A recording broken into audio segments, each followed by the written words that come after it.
You know that common advice circulating everywhere, the one that tells you to hustle harder, to sleep when you're dead, and that success demands sacrifice, especially of your well-being. Well, let me tell you something a little controversial. That's a lie. Or at least it's not entirely true. And understanding this has absolutely changed my entire perspective on how to live and work effectively.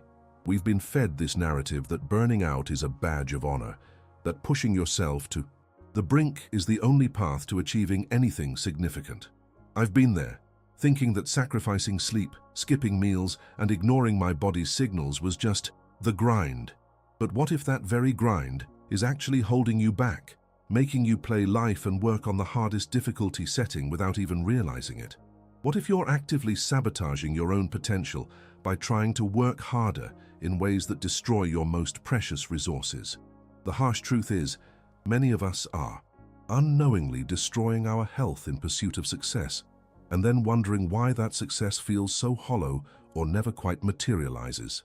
You can't produce at your maximum potential if you're constantly running on fumes, sick, or mentally drained. It's like trying to win a race with a flat tire and an empty fuel tank just because you think pushing harder is the solution. I remember those days when I'd brag about how little sleep I got, fueled by caffeine and the misguided belief that my dedication was proportional to my exhaustion. I'd look at people who seemed balanced and think they weren't serious enough, but I was the one missing the point entirely. The real game changer, the true priority investment, lies in what I call the 3 pillars of strategic self-care. Forget the superficial, treat yourself kind of self-care. We're talking about fundamental, non-negotiable inputs for your entire system, your body, your mind, your energy. First, quality sleep. Not just getting some sleep, but prioritizing deep, restorative rest. Your brain processes information, consolidates memories, and literally cleans itself during sleep. Think of your mind as a high-performance computer. You wouldn't expect it to run efficiently if you never powered it down or cleaned its cache, would you? But we do this to ourselves, constantly, then wonder why our focus is shot and our decisions are fuzzy. I used to think sleep was for the weak. Now, I see it as a strategic superpower directly correlated with my ability to think clearly, solve complex problems, and maintain emotional resilience. Second, strategic nutrition. And no, I'm not talking about deprivation diets or fancy superfoods. I mean simply being mindful of what you fuel your body with. Food is energy, it's information for your cells. Are you feeding your body premium fuel or junk that creates inflammation, brain fog, and energy crashes? I've noticed a massive difference in my mental clarity and sustained energy throughout the day when I choose whole, unprocessed foods over sugary, processed garbage. It's not about being perfect, it's about being aware and making better choices most of the time. Third, regular physical movement. Our bodies are designed to move, period. Whether it's a brisk walk, a serious workout, or even just stretching throughout the day, movement is a potent stress reliever, a mood booster, and it directly impacts your cognitive function. It's not just about looking good, it's about feeling good, thinking clearly, and having the physical stamina to show up for your life. I used to rationalize skipping workouts because I was too busy. Now I schedule my movement like any other critical meeting because I know the return on investment in terms of sustained energy and mental sharpness is just massive. Ignoring these 3 pillars is like building a skyscraper on a foundation of sand. You might get some floors up, but eventually it's going to crumble. So, how do you actually integrate these pillars into a life that already feels demanding? The idea isn't to overhaul everything overnight and add more pressure. It's about creating a smart routine, a minimum viable protocol for self-care that actually transforms your energy without overwhelming your willpower. I call it the 90-minute weekly energy transformation system. And yes, you read that right. 90 minutes a week. Here's how it works. Instead of thinking you need to hit the gym for an hour, every single day or meditate for 30 minutes twice a day, let's focus on small, consistent deposits into your energy bank. Step 1. The sleep anchor.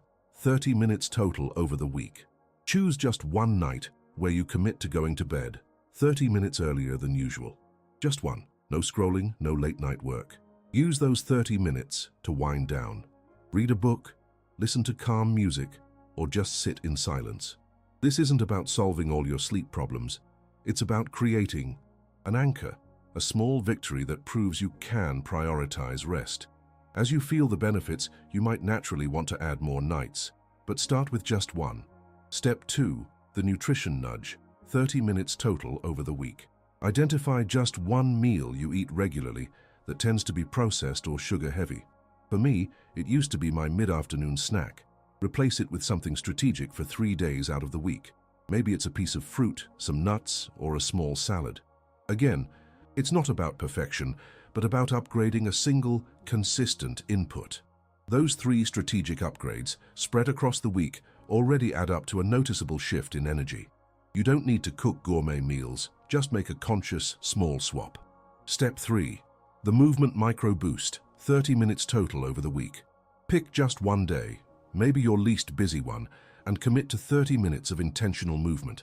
This could be a walk around the block, a quick home workout video, or even just stretching.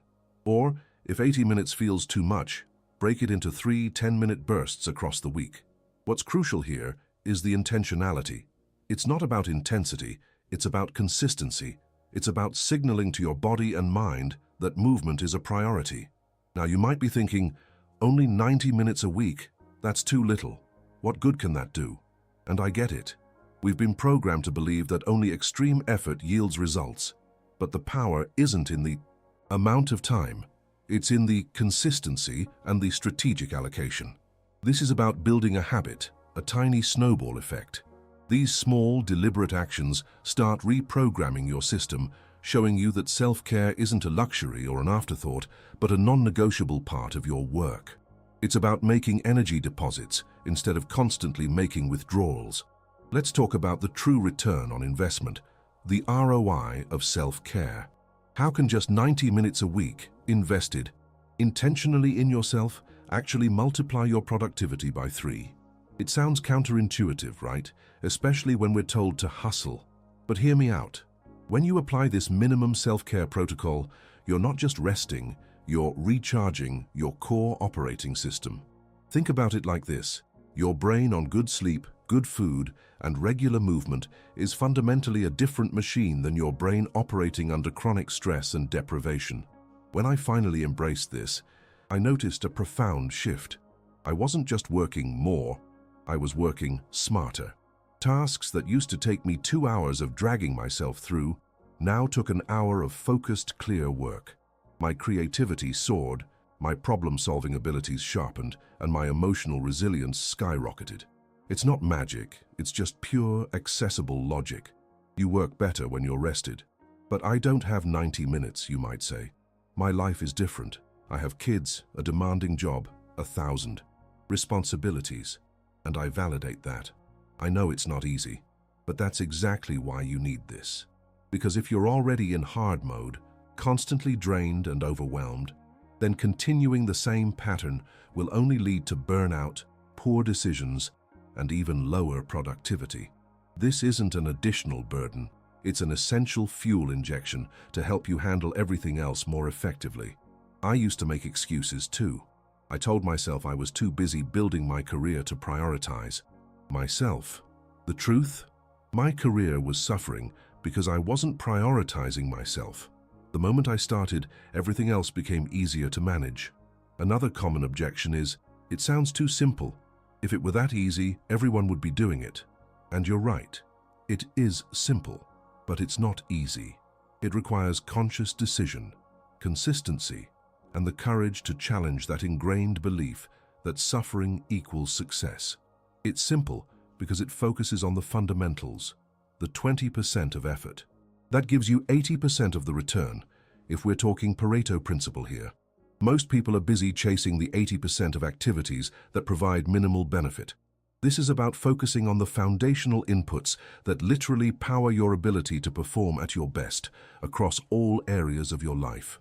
It's about recognizing that you are your most important asset, and if you don't maintain that asset, everything else falls apart.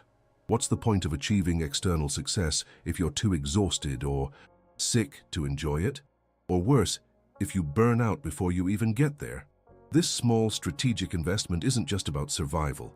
It's about thriving sustainably for the long haul. So, let's bring it back to where we started. Remember that story about how success demands sacrificing your well-being? We've just deconstructed that myth.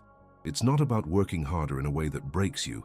It's about working smarter, and that intelligence starts with self-care. It's about finally realizing that you've been running life in hard mode, punishing yourself for not achieving more, when the very systems you're neglecting are the ones that could propel you forward with less friction, more joy, and sustainable energy. What we've talked about today isn't some magical formula. It's the foundational truth that I learned the hard way. It's the understanding that your mental, physical, and energetic states are not footnotes to your productivity. They are the very operating system upon which everything else runs. If that system is corrupted, drained, and neglected, no amount of hustle is going to fix it. You'll just be pushing a car with a dead engine. I'm not here to tell you it's going to be easy. Breaking old patterns, especially those ingrained by societal narratives and our own stubborn beliefs, is challenging. I know the guilt, the feeling that you're being selfish by putting yourself first. But I also know the immense liberation that comes when you finally give yourself permission to operate from a place of health and vitality. When you stop seeing self-care as an indulgence and start seeing it as a strategic investment, everything changes. This journey is about reclaiming your energy, your focus, and your ultimate potential. It's about building a sustainable routine, starting with those tiny, consistent deposits into your well-being that don't just add up over time, but literally multiply your capacity. It's about trusting that by taking care of yourself, you're not taking away from your goals. You're fueling them.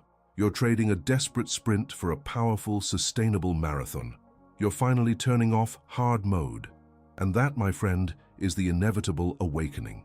It's the quiet realization that the most impactful transformations don't come from external pressures or endless striving, but from an internal shift in how you value and treat yourself. When you really get this, when you truly understand that your vitality is the bedrock of everything you want to achieve, your actions naturally begin to align. It's not about forcing yourself to do things. It's about understanding the profound logical connection between your well-being and your ability to create, to connect, to thrive. I've lived the life of constant burnout, the feeling of always being behind, always chasing. I carried the weight of believing I wasn't enough, that I always had to do more, push harder, and it led me to a place of physical and emotional exhaustion. But when I started embracing these simple foundational truths about sleep, about nutrition, about movement, not as obligations, but as investments in my most precious asset, my entire world changed. Slowly, then rapidly. So, as we wrap up, I want to leave you with this thought. The person you want to become, the success you dream of, the clarity you crave, none of it exists in a state of depletion. It thrives in a state of vitality, of conscious well-being. This isn't a quick fix or a magic bullet. It's a commitment to yourself, a commitment to working with your body and mind instead of against them. Because when you do that, you're not just changing your routine, you're changing your entire operating system. You're proving to yourself that you are worthy of that investment. And that, my friend, is the most powerful transformation of all.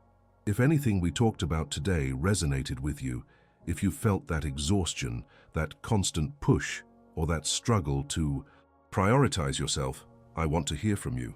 Drop a comment below and tell me, what's one tiny strategic self-care habit you're willing to try for the next 7 days? Just one. Don't overthink it. Just pick a starting point. And if you're on this journey with me, the journey of authentic transformation and building a life of clarity and true productivity, then make sure you subscribe to the channel. It's not about numbers. It's about building a community of people who are ready to stop working in hard mode and start living fully.